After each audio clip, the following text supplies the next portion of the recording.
नमस्कार। आज हम बात करेंगे एक बहुत ही जानी मानी पौराणिक कथा की, श्री कृष्ण और विशालकाय सर्प कालिया की कहानी। तो इस कहानी की शुरुआत किसी हीरो से नहीं, बल्कि एक जानलेवा खतरे से होती है, जिसने एक पूरी के पूरी बस्ती के जीवन में जहर घोल दिया था। हुआ ये कि यमुना नदी, जो सबके लिए जीवन का स्रोत थी, उसके अंदर एक बहुत ही गहरा और खतरनाक राज छिपा हुआ था। एक ऐसा सरोवर जिसमें कालिया नाम का एक विशाल सर्प रहता था और उसने उस पूरे जल को विषैला बना दिया था।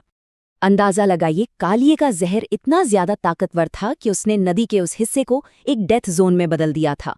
पानी लगातार उबलता रहता और उससे जो जहरीली भाप निकलती थी वो हवा में फैलकर आसपास की हर जिंदगी को खत्म कर देती थी।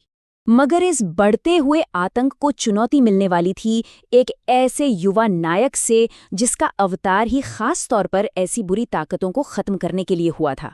तो जैसे ही कृष्ण ने ये सारी तबाही देखी, उन्होंने फौरन एक्शन लिया। एक ऊंचे पेड़ पर चढ़कर वो सीधे उस जहरीले पानी में कूद पड़े। ये कालिया के लिए उसी के इलाके में एक सीधी चुनौती थी। अब जाहिर है, अपने इलाके में इस तरह की घुसपैठ देखकर कालिया गुस्से से आग बबूला हो गया और उसने तुरंत कृष्ण पर हमला कर दिया। उसने कृष्ण की छाती पर काटा और फिर अपने विशाल शरीर से उन्हें पूरी तरह लपेट लिया।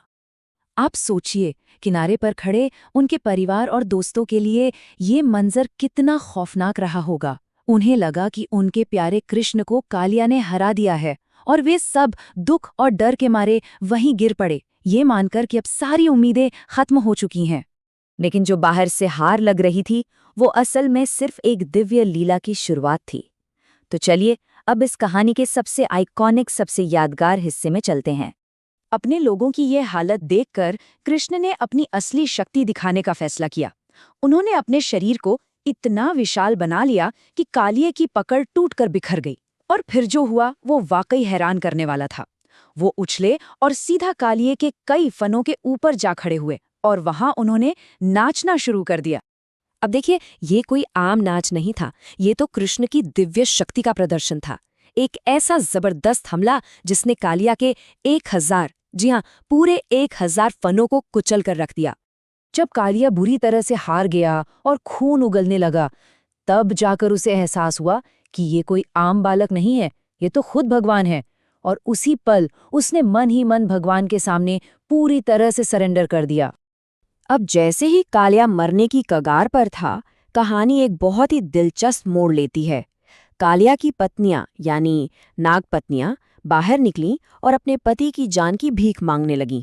और कमाल की बात यह है कि उन्होंने ये नहीं कहा कि उनका पति बेकसूर है, बल्कि उन्होंने अपनी बात की शुरुआत ये मानकर की कि जो सजा दी जा रही है वो बिल्कुल सही है।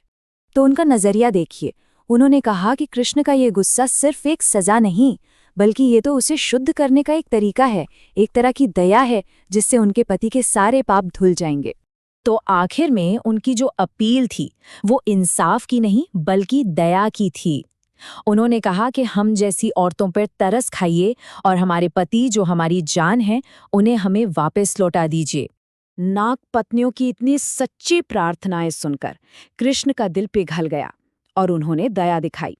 चलिए अब देखते हैं कि इस कहानी का अंत कैसे होता है। तो कृष्ण ने कालिया को मारा नहीं, बल्कि उसे वहां से जाने का आदेश दिया और उसके जाते ही यमुना नदी पूरी तरह से बदल गई। वो पानी जो पहले खौलता हुआ जहर था, वो अब अमृत जैसा साफ और जीवन देने वाला बन चुका था। कृष्ण ने कालिया को समुद्र में जाने के लिए कहा, लेकिन साथ में उसे एक खास वरदान भी दिया। उनके पैरों के निशान कालिया के फनों पर छप गए थे और ये निशान ही अब उसे उसके सबसे बड़े दुश्मन गरुड़ से हमेशा बचाकर रखेंगे। तो इस तरह दुनिया में संतुलन फिर से कायम हो गया। लेकिन ये कहानी खत्म होते होते हमें उसी गहरे सवाल पर सोचने के लिए छोड़ जाती है जो नागपत्नियों ने उठाया था, जो इस प्राचीन कथा को आज भी उतना ही जरूरी बना देता है।